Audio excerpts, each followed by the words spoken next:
जय हिंद एवरीवन, स्वागत है आपका वी नेशन ट्रिपल वन के एक नए एपिसोड में, जहां आपके लिए लेकर आते हैं इंडियन डिफेंस की प्रमुख अपडेट्स को। सबसे पहले तो चैनल को सब्सक्राइब करना मत भूलिएगा।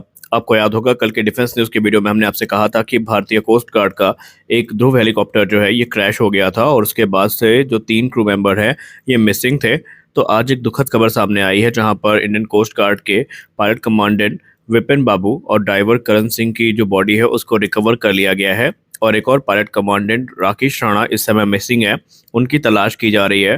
तो इस दुख की घड़ी में हमारी संवेदनाएं उनके परिवार के साथ है। लेकिन इंडियन कोस्ट गार्ड की तरफ से एएलएच की जो फ्लीट है इसको लेकर एक बड़ा एक्शन लिया गया है, जहां पर इंडियन कोस्ट गार्ड ने सेफ्टी चेक के लिए जो एएलएच ध्रुव की फ्लीट है इसको ग्राउंडेड करने का फैसला किया है। और इसमें इनके फ्लाइंग कंट्रोल और ट्रांसमिशन सिस्टम को चेक किया जाएगा और अरेबियन सी में हुए क्रैश की समीक्षा की जा रही है कि हादसे के कारण क्या थे। और जब तक ये सारी चीज़ें पूरी नहीं हो जाती, इन मल्टी मिशन हेलीकॉप्टर को इंस्पेक्शन के लिए रखा जाएगा और ये उड़ान नहीं भरेंगे। आपको बताते चलें कि हार्ड लैंडिंग करते समय ये हादसा हुआ था, जहां पर 3 क्रू मेंबर मिसिंग थे। एक को हालांकि बचा लिया गया, लेकिन जो 3 क्रू मेंबर थे वो मिसिंग थे, जिनमें से 2 के शव बरामद किए जा चुके हैं। और ये पहली बार नहीं था जब एएलएच को ग्राउंड किया गया हो। हालांकि उस समय जो समस्या थी उनका निवारण कर लिया गया है। अभी आपको बता दें कि इस पॉइंट ऑफ टाइम पे जो एग्जैक्ट रीज़न है क्रैश का ये सामने नहीं आया है, इसलिए कुछ भी टिप्पणी करना फिलहाल तो जल्दबाजी होगी। जेट इंजन को लेकर उठ रही तमाम बुरी खबरों के बाद एक अच्छी खबर फाइनली जनरल इलेक्ट्रिक की तरफ से आई है, और ये जनरल इलेक्ट्रिक F404 इंजन को लेकर आई है। जनरल इलेक्ट्रिक के द्वारा जो शुरुआती 2 F404 इंजन है इन्हें शिपमेंट के लिए शेड्यूल कर दिया गया है, और माना जा रहा है कि बहुत जल्दी ये जो इंजन है इसी महीने भारतीय वायुसेना को मिल जाएंगे, या यूँ कह लें हिंदुस्तान एरोनॉटिक्स लिमिटेड को मिल जाएंगे। और ये जो नए इंजन है इनकी सहायता से जो कार्य है अब आगे बढ़ेगा। ये एक क्रूशल स्टेप है प्रोडक्शन को एक्सेलरेट करने के लिए। यूएस एरोस्पेस जायंट ने जो एडिशनल 6 इंजन हैं इन्हें मार्च 2025 तक डिलीवर करने की बात करी है, जो कि एचएएल को इनेबल करेंगे कि वो तकरीबन 8 ट्रेनर एयरक्राफ्ट को इंडियन एयरफोर्स को सेम टाइम फ्रेम में डिलीवर कर सकेंगे। अब आपको बता दें कि हिंदुस्तान एरोनॉटिक्स लिमिटेड ने ऑलरेडी एक बढ़िया प्रोग्रेस कर रखी है तेजस के प्रोडक्शन में, जहां पर 5 तेजस मार्क 1 ट्रेनर ऑलरेडी कंप्लीट किए जा चुके हैं, और 3 जो हैं ये इस समय एडवांस स्टेजेस में है डेवलपमेंट के। इनको लेकर ये एक्सपेक्ट किया जा रहा है कि इस वर्ष के अंत तक ये रेडी हो जाएंगे, और एडिशनल 3 जो हैं इन्हें मार्च 2025 तक डिलीवर कर दिया जाएगा। इसके अलावा अगर हम तेजस मार्क 1A की बात करें तो पहला तेजस मार्क 1A बन के तैयार है, और इसके अलावा जो 3 तेजस मार्क 1A फाइटर एयरक्राफ्ट हैं इनको बना लिया गया है, और इनमें नए इंजन्स का इंतजार किया गया है, क्योंकि शुरुआती तौर पर यह कहा गया है कि एचएएल ग्रेड बी इंजन्स का इस्तेमाल करेगी जो रिजर्व थे। लेकिन इनकी परफॉर्मेंस को बढ़ाने के लिए जो नए इंजन हैं उन इंजन से जो ग्रेड बी इंजन्स हैं उनको रिप्लेस किया जाएगा, ताकि एयरक्राफ्ट की जो कैपेबिलिटी है वो बूस्ट की जा सके। अब इस समय भले ही ये इंजन की डिलीवरी शुरू हो गई है, लेकिन हम सब जानते हैं कि अगर तेजस के प्रोडक्शन को बढ़ाना है तो हमें जो जनरल इलेक्ट्रिक के साथ इंजन को लेकर बातचीत है वो स्पष्ट तौर पर करनी चाहिए, क्योंकि हम सब जानते हैं कि सप्लाई चेन इशूज़ के चलते जनरल इलेक्ट्रिक खुद बड़ी संख्या में फिलहाल इंजन नहीं बना पा रही है। और उन्होंने पहले ही अनुमान में बता दिया है कि तकरीबन 2026 तक का समय लग सकता है इंजन की सप्लाई को सामान्य होने में, और तब तक भारतीय वायुसेना और एचएएल को स्ट्रगल इसी तरह करना पड़ेगा। जैसा कि आप सब जानते हैं कि भारत में लगभग हर प्रकार के जो वेपन सिस्टम है ये बनाए जा रहे हैं, फिर चाहे वो अटैक एयरक्राफ्ट हो, हेलीकॉप्टर हो, या फिर एंटी टैंक गाइडेड मिसाइल्स हो। और इसी बीच एक बड़ी अपडेट आ रही है इजिप्ट के एक एयर शो से। जी हाँ, आपको बता दें कि इजिप्ट इंटरनेशनल एयर शो 2024 में भारत के द्वारा अलग अलग रेंज के जो एडवांस डिफेंस सिस्टम है ये प्रदर्शित किए गए हैं, जो कि भारत की बढ़ती कैपेबिलिटी का प्रमाण है, और ये प्रमाण है भारत के बढ़ते एरोस्पेस और डिफेंस सेक्टर का। अब अगर हम बात करें कुछ प्रमुख हथियार और सिस्टम जो ऑफर किए जा रहे हैं वहाँ पर, वो है Astra mark 1 air to air missile. आपको बता दें कि ऑलरेडी कई देश हैं जिनकी नज़र अस्त्र मार्क 1 पर बनी हुई है, और ये स्वदेश निर्मित बीवीआर मिसाइल है। इसके अलावा Akash surface to air missile system भी वहाँ पर प्रदर्शित किया गया है।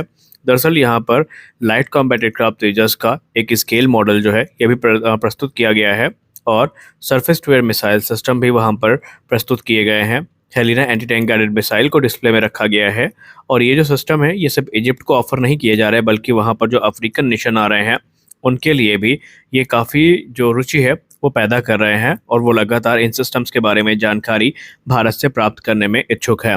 आपको बता दें कि इस समय जो मिडिल ईस्ट और अफ्रीकन नेशन है ये भारत के द्वारा बनाए गए जो वेपन सिस्टम है इनको लेकर काफ़ी इच्छुक हैं, और एक संभावना के हिसाब से बहुत जल्दी कुछ बड़ी डिफेंस डील जो है ये फाइनलाइज हो सकती है।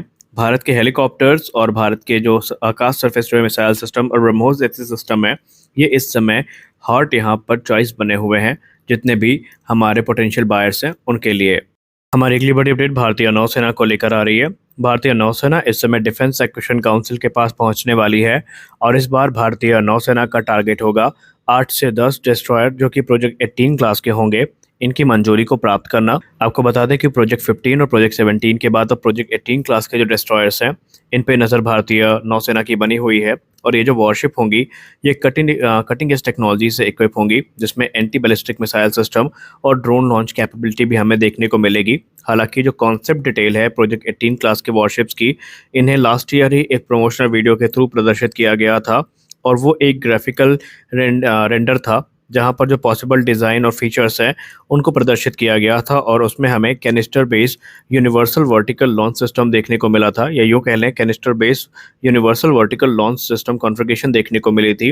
ये एक इनोवेटिव डिज़ाइन अप्रोच थी जहां पर हमें 144 मिसाइल सेल्स देखने को मिली थी, जिन्हें 3 6x4 VLS-2 लेआउट में प्रदर्शित किया गया था, अरेंज किया गया था और इन्हें बो और एफ्ट में वहां पर प्लेस किया गया था। इसके अलावा जो VLS है, इनसे हट के प्रोजेक्ट 18 क्लास वॉरशिप में हमें 8 स्लैंट लॉन्चर्स देखने को मिलेंगे जो कि मेन रडार के पीछे सिचुएटेड है और माना जा रहा है कि इनमें जो powerful BrahMos 2 anti ship missile है वो देखने को मिलेगी।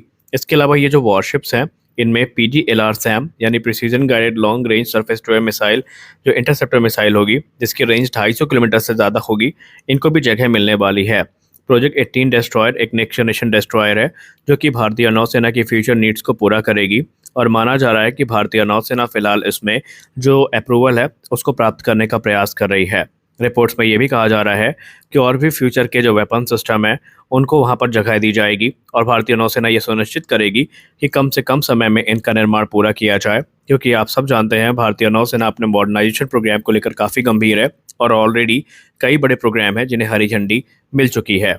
हमारी अगली बड़ी अपडेट तरंग शक्ति एक्सरसाइज से आ रही है। आप सबको पता है कि इस समय भारत में तरंग शक्ति का फेज 2 शुरू हो चुका है, जहां पर भारतीय वायुसेना का लाइट कॉम्बैट एयरक्राफ्ट तेजस दूसरे एडवांस फाइटर के साथ लगातार उड़ान भर रहा है और इसी बीच तरंग शक्ति एक्सरसाइज से कुछ इंटरेस्टिंग तस्वीरें सामने निकल के आई हैं, जहां पर light combat aircraft Tejas F-18 super hornet, एडन वॉरथॉग, F-16 जैसे जो फाइटर जेट हैं इनके साथ उड़ान भर रहा है।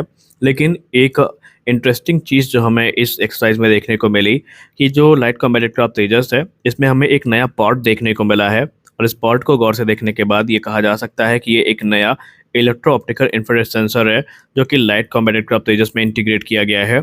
तेजस की परफॉर्मेंस निसंदेह एक्सेप्शनल है और इसकी तारीफ सिर्फ इंडिया में नहीं की जा रही है, बल्कि जो फॉरेन पायलट्स हैं वो भी इसकी कैपेबिलिटी की तारीफ करते नजर आए हैं। तो आज के इस वीडियो में बस इतना ही। आशा करते हैं ये वीडियो आपको अच्छी लगी होगी। वीडियो अच्छी लगी तो वीडियो को लाइक करिए, नए हैं चैनल को सब्सक्राइब करिए। मिलते हैं अगले वीडियो में, तब तक के लिए जय हिंद।